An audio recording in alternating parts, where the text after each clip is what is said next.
पूरा बलोच इलाका पाकिस्तान के इख्तियार से निकल चुका था। आज भी वहां पर पाकिस्तान हुकूमत की कोई रिट मौजूद नहीं है। अब तो पश्तून इलाका भी खून में नहा रहा है। बलूचिस्तान के लीडर्स ने अपना नेशनल एंथम, अपना झंडा, अपना करेंसी सब कुछ सामने डिक्लेयर कर दिया और कह रहे हैं कि 85% बलूचिस्तान आज पाकिस्तान आर्मी के कंट्रोल के बाहर है। पाकिस्तान की जो स्टेट है, स्टेट की जो कैपेबिलिटी है या स्टेट की जो पोजीशन है, उसको हिट किया जा रहा है कि पाकिस्तान अंदर से टूट रहा है, ये खोखला है, ये कमजोर है। पाकिस्तान अब हाइब्रिड से ऊपर की रिजीम चल गई है। पाकिस्तान को अब यानी लिटरली डिक्टेटरशिप करार दिया जा रहा है पूरी दुनिया में। बन्नू में फ़िज़ाई कार्रवाई हुई है, जेट तैयारों का इस्तेमाल किया गया है। एक सरकारी इमारत को, स्कूल को निशाना बनाया गया है। पाकिस्तान के जदीद तरीन फाइटर जेट F-16 की तरफ से स्कूल को टारगेट किया गया है और स्कूल के अंदर जितने भी उन्हें हलाक कर दिया गया है। अगर आप इस्लामी कानून के तहत बात करेंगे तो पूरा का पूरा पाकिस्तानी या तो जेल में होगा या फिर डी चौक पे दे देना। अब देखो ना, जब आपके अपने दफ्तर में आपके अपना स्टाफ DGI सेक्रेटेरिएट जिसको कहते हैं, वो कहता है कि यार राजे किसी तरह कुछ करके जरा जनरल साहब को दस्ते छोड़ कि जब गैस पास करते हैं उसकी वजह से आपका स्टाफ बहुत तंग है सर। नमस्कार दोस्तों, पहले सिर्फ BLA और बलूचिस्तान के लिबरेशन फोर्सेस ही कहती थी कि उन्होंने बलूचिस्तान को पाकिस्तानी आर्मी से आज़ाद कर लिया है और उनका पूरा कंट्रोल है बलूचिस्तान पर। लेकिन अब पाकिस्तान के ही जाने माने पॉलिटिशियंस मौलाना फजलुर रहमान, जो कि प्रो आर्मी पॉलिटिशियन भी कहा जाता है, वे भी मान रहे हैं कि बलूचिस्तान अब पूरी तरह से आज़ाद हो चुका है और पाकिस्तानी आर्मी का कोई भी कंट्रोल नहीं है बलूचिस्तान पर। और इसके साथ साथ बलोच लीडर्स ने अपने खुद का बलूचिस्तान का करेंसी, फ्लैग और नेशनल एंथम भी लॉन्च कर दिए हैं। ठीक उसी तरह से जिस तरह से 50 साल पहले बांग्लादेश के लोगों ने अपने खुद का नेशनल एंथम, फ्लैग और करेंसी लाए थे। चलिए इसी पर आगे पाकिस्तानी मीडिया का रिएक्शन देखते हैं।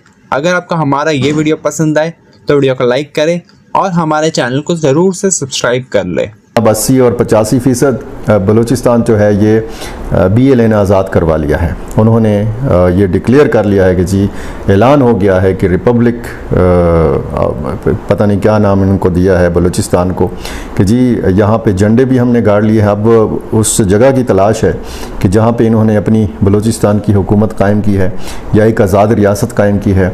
इंडियन मीडिया आप देखें और सुने तो फिर आपको हंसी भी आती है। ये वही इंडियन मीडिया है कि जिसने मई 2025 में लाहौर की बंदरगाह को भी तबाह कर दिया था। तो इस मीडिया से आप किसी भी किस्म की खबर की उम्मीद रख सकते हैं। ये जो मस्तूम का वाक़या है इसकी तफसीलात आना बाकी हैं। बहुत यानी पूरा दिन गुजर गया, पूरी रात भी गुजर जाएगी, फिर अगले दिन हमें पता चलेगा कि असल सूरत हाल क्या थी। इसमें मज़ीद नफरी तलब की गई है, फ़ज़ा में गनशिप हेलीकॉप्टरों की परवाज़ें देखी गई हैं, ये मकामी लोगों का देखना है, बताना है। और हस्पतालों में इमरजेंसी नाफिज की गई है। और इसी तरह बताया गया है कि नवाब गौस बख्श रईसानी मेमोरियल हस्पताल मस्तूंग में भी हाई अलर्ट है और इमरजेंसी नाफिज की गई है, अमले को तलब किया गया है। और लंबी कतारें भी लगी हुई हैं सड़कों के ऊपर। और ये भी बताया जाता है कि इस इलाके में उस वक्त तक जब ये वीडियो रिकॉर्ड हो रही है, मैं आपसे बात कर रहा हूँ, कशीदगी पाई जाती है। ये जो वहाँ के हस्पताल ज़राए हैं वो बताते हैं कि इन जरबों के दौरान 2 आम शहरी, कुछ इतलात के मुताबिक 3 आम शहरी शहीद हुए हैं, 11 अफराद ज़ख्मी हुए हैं। ये जो 2 अफराद की लाशें हैं ये मस्तूंग अस्पताल इनको पहुँचाया गया है, इन लाशों को।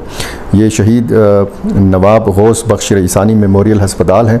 और ये जो ज़ख्मी होने वाले अफराद हैं इनमें 4 बच्चे शामिल हैं, इनमें आम मज़दूर हैं, आम शहरी हैं जो इन झड़पों की ज़द पे आए हैं और इनको हस्पताल पहुंचाया गया है। ये मस्तूम की ताज़ा तरीन सूरत हाल है और ज़ाहिर है कि ये जो कटकुचा मस्तूम का इलाका है, यहाँ से मज़ीद क्या ख़बरें आती हैं इसका फिर इंतज़ार रहेगा। बन्नू में फ़िज़ाई कार्रवाई हुई है, बगा खेल और नरमी खेल के इलाके में एक सरकारी स्कूल को निशाना बनाया गया है। और पिछले दिनों कुछ एक वीडियो सामने आई थी कि इसमें बाकायदा मिलिटेंट्स बैठे हुए एक क्लासरूम में और तालीम का, हमारे कौमी तराने का ये मजाक उड़ा रहे हैं, तज़हीक कर रहे हैं। Balochistan declares independence from Pakistan. ये पाकिस्तान के ऊपर एक हमला है, ये पाकिस्तान की असास पे, पाकिस्तान की नेशनल सिक्योरिटी पे एक हमला है। ये क्या कि भाई ये कह दो बलूचिस्तान पाकिस्तान के हाथ से निकल गया, ये तो बड़े कमजोर हो गए हैं और यहाँ पे तो चीजें जो हैं वो ऐसे नहीं है जैसे नजर आती हैं। और अगर आप देखना हो तो आपको नजर आ जाएगा कि देखें वहाँ दहशतगर्द जो है वो हमले कर रहे हैं। आज मैं देख रहा था कि वो पाकिस्तान की एक पॉलिटिशियन है मौलाना फजलुर रहमान, सियासतदान है, वो कह रहे थे जनाब कि इस वक्त हालात ये हैं कि जनाब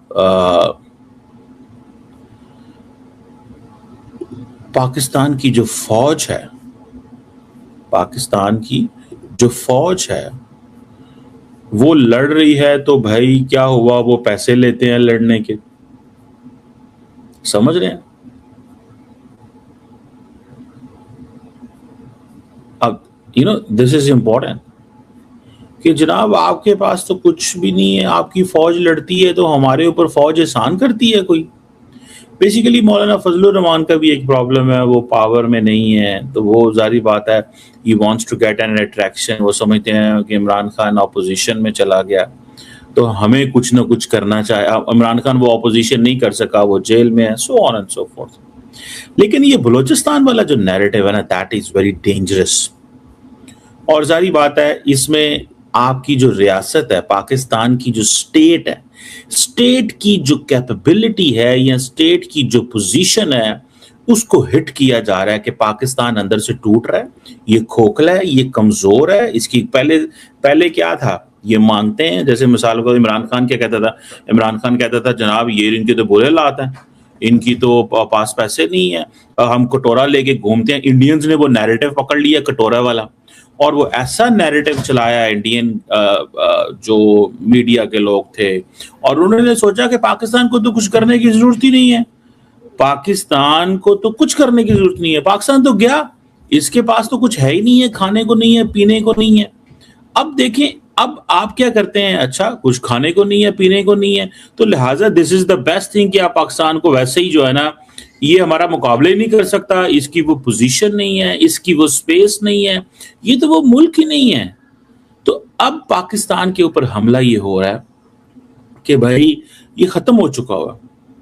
अब खैबर पख्तूनख्वा के अंदर इंसर्जेंसी है, एक तरफ से टीटीपी से लड़ रहे हैं, एक तरफ से बलूचिस्तान में BSL एथनिक मिलिटेंट्स हैं, रिलीजियस बेस्ड मिलिटेंट्स हैं। अभी मैं देख रहा था 2025 के अंदर तकरीबन 3,500 लोग जो हैं वो कॉन्फ्लिक्ट रिलेटेड जो अमवात हुई हैं। 2024 में ये 2000 थी, जिसमें यानी कि 73% एडिशन हुआ। कुछ 650 के करीब सिक्योरिटी पर्सनल मारे गए, शहीद हुए। मतलब आप इमेजिन करें, ये आप देखें कि अगर 3,000 से ज्यादा, 3,500 से ज्यादा सिक्योरिटी रिलेटेड इवेंट्स हैं, मसले मसाइल बन जाते हैं, और इनमें सबसे ज्यादा कहां पे इवेंट्स हो रहे हैं, खैबर पख्तूनख्वा और बलूचिस्तान में। सबसे ज्यादा कहां पे हो रहा है, खैबर पख्तूनख्वा एंड बलूचिस्तान के अंदर। तो फिर ये वाली चीजें आएंगी सामने, ये जो है ये नैरेटिव जो है, Balochistan declares independence from Pakistan, ये पाकिस्तान के ऊपर बहुत बड़ी एक कैंपेन चल रही है, और हम वन वे और दी अदर, हमारे लोग उस कैंपेन का हिस्सा बन गए हैं।